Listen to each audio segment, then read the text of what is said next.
महागठबंधन की एकता में हो रहे बिखराव को लेकर राजनीतिक बहसबाजी शुरू हो गई है। इतना ही नहीं, अब लोग महागठबंधन के भविष्य को लेकर अपना अपना खुलकर प्रतिक्रिया देने लगे हैं। बताते चले कि कल बिहार की राजनीति उस वक्त गर्मा गई जब जीतन राम मांझी के पुत्र और हम पार्टी के अध्यक्ष के साथ साथ बिहार में मंत्री के पद से इस्तीफा देने पर महागठबंधन विपक्ष के निशाने पर आ गई है। देश के दिग्गज भाजपा नेता ने भविष्यवाणी की है कि आने वाले 2-3 महीनों में महागठबंधन पूरी तरीके से बिखर जाएगा, क्योंकि महागठबंधन में शामिल दलों को ये लगने लगा है कि 2024 और 25 में उनका भविष्य अंधकार में है।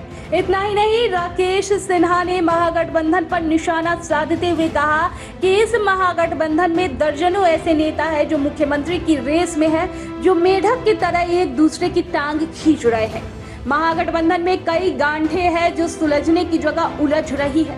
यह महागठबंधन अगर आगे जाता है तो इससे विनाश की सूचना दे दी है। उन्होंने कहा कि एक तरफ लालू प्रसाद जहां तेजस्वी को आगे बढ़ाना चाह रहे हैं, तो वहीं नीतीश कुमार उसे पीछे रखना चाहते हैं। वहीं मांझी जी उसमें अपना हस्तक्षेप चाहते हैं। वहीं राकेश सिन्हा ने इस अवसर पर राहुल गांधी को मुसोलिनी के फांसीवाद से प्रभावित बताया।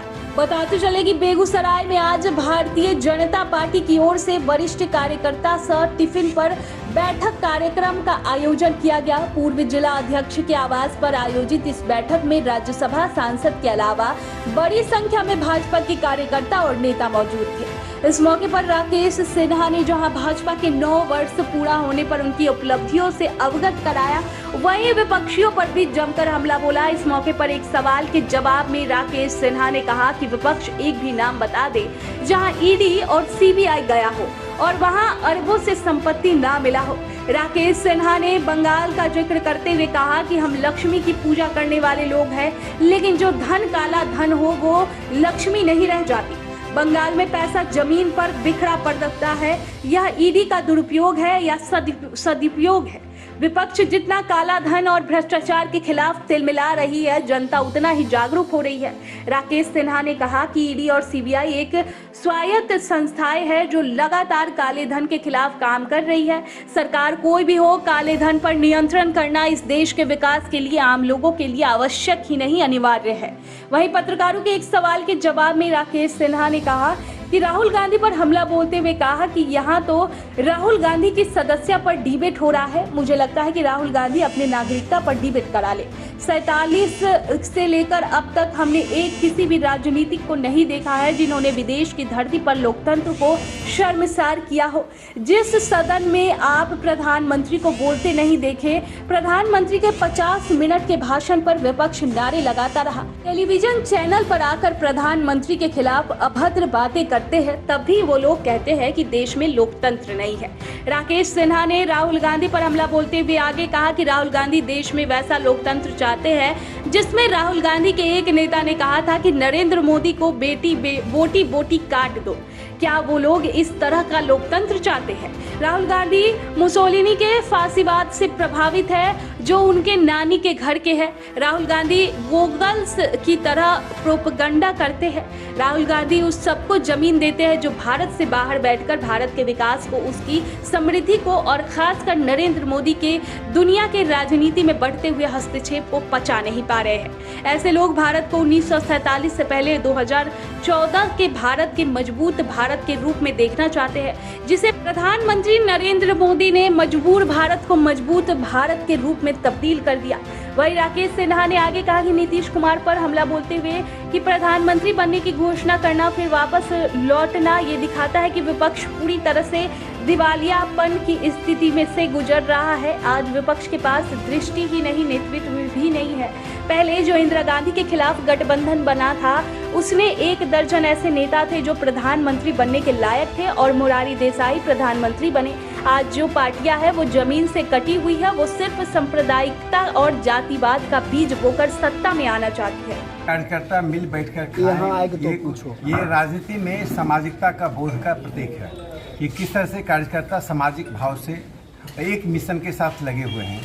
क्योंकि जो लोग हमारे सामने हैं वे लोग हैं जो न सिर्फ देश को तोड़ने वाले हैं, बिहार में जिस महागठबंधन की बात हो रही है वह महागठबंधन नहीं है, महाविनाश है। जो पुल टूटा है वह इस महागठबंधन का मैनिफेस्टो है। यदि यह महागठबंधन बिहार में रह जाता है, यह महागठबंधन आगे आता है, तो महाविनाश की सूचना इसने दे दी है। भारतीय जनता पार्टी के कार्यकर्ता हर स्तर पर संगठित होकर, सुविचारित होकर और सुव्यवस्थित होकर एक अच्छे नेतृत्व नरेंद्र मोदी जी के नेतृत्व में इस महागठबंधन को लोकसभा और विधानसभा में परास्त करने के लिए संकल्प ले रहे हैं। देखिए, ये वे लोग हैं जो अभी तक 370 को वापस लाने की बात कर रहे हैं।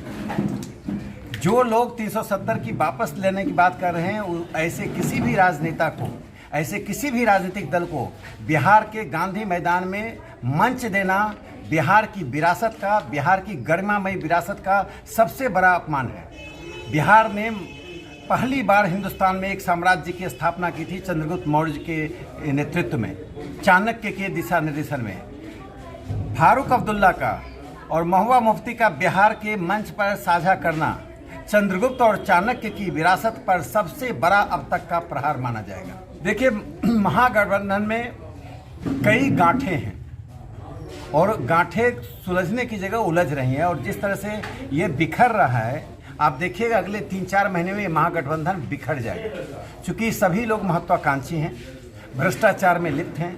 वे सत्ता में आते हैं भ्रष्टाचार के लिए, हम सत्ता में आते हैं विकास के लिए। हम सत्ता में आते हैं निर्माण के लिए, वे सत्ता में आते हैं विनाश के लिए।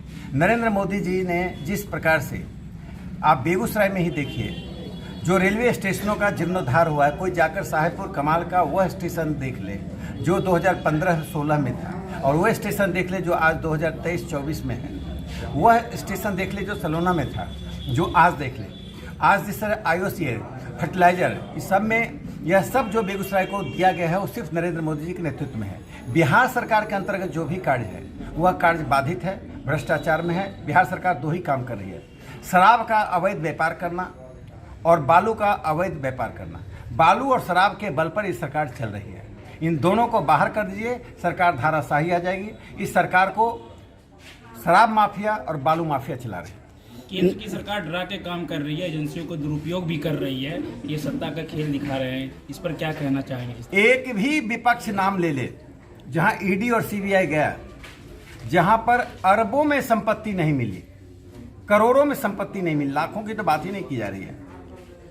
जहां जहां ईडी गया, बंगाल में ईडी गया, तो हम तो महालक्ष्मी की पूजा करने वाले लोग हैं, लेकिन जो काला धन होता है वो लक्ष्मी नहीं रह जाती हैं। वो जमीन पे पैसा बिखरा हुआ था।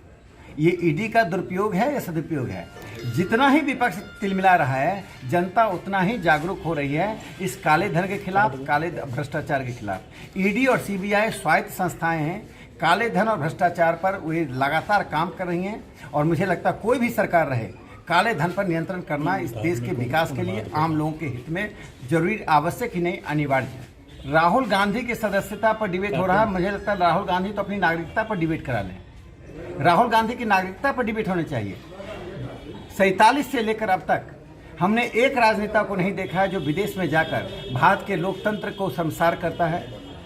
जिस संसद के भीतर आप प्रधानमंत्री को बोलने नहीं देते हैं, राज्यसभा में प्रधानमंत्री जी के 50 मिनट के भाषण में विपक्ष नारे लगाता रहा।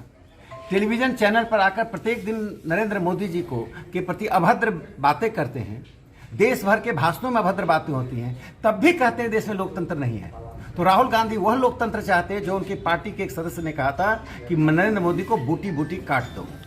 क्या वे लोग इस बात को लोकतंत्र कहते हैं?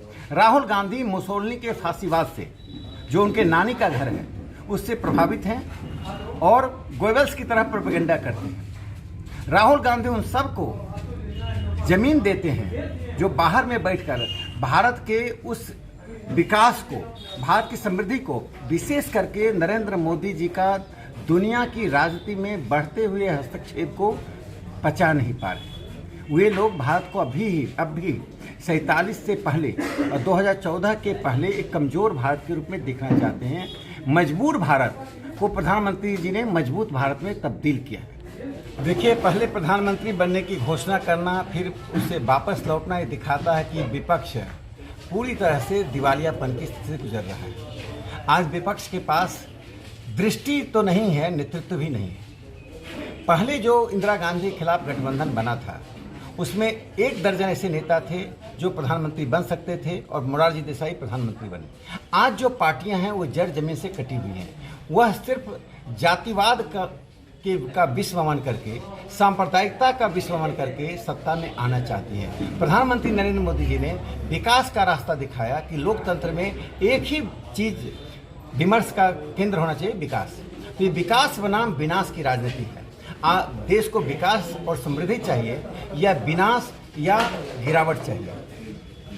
पुल का टूटना यह दिखाता है कि इस महागठबंधन में थोड़ी भी संवेदनशीलता नहीं है। तो मुझे लगता है कि बिहार की जनता 2024 में एक भी सीट पर महागठबंधन को जीतने नहीं देगी। जिस राज्य की भूमिका चंद्रगुप्त और चाणक्य की भूमिका में रही है, जो राज्य को यह गौरव प्राप्त है कि दुनिया का सबसे पुराना लोकतंत्र लिच्छवी यानी वैशाली बिहार में हुआ है, जिसे प्रधानमंत्री जी ने कहा, और जिस राज्य ने पहली बार एक साम्राज्यवाद, वह ब्रिटिश साम्राज्यवाद की तरह ने एक विशाल भारत की स्थापना की, मगध साम्राज्य की स्थापना की, वह बिहार अब लोकतंत्र के रास्ते पर ही इस महागठबंधन को विदा करे। देखिए, लालू जी अपने पुत्र को बढ़ाने में लगे हैं, तेजस्वीवाद चल रहा है। नीतीश जी स्वयं तेजस्वी को नीचे रखना चाहते हैं। मांझी जी स्वयं उसमें अपना हस्तक्षेप चाहते थे। तो बिहार में मुख्यमंत्रियों के दौर में महागठबंधन में दर्जनों नेता हैं, सब मेढक की तरह एक दूसरे का टांग खींचते हैं। तो मुझे लगता है कि महागठबंधन अब बिखराव का ये रास्ता आज से शुरू हो गया है। आने वाले कुछ दिनों में आप देखेंगे महागठबंधन पूरी तरह से बिखर गया। महागठबंधन में जो लोग हैं वे जानते हैं कि 2024-25 में उनका भविष्य अंधकार में है। विपक्ष तुष्टीकरण की नीति कर रही है। उत्तर प्रदेश में जिस प्रकार से योगी जी ने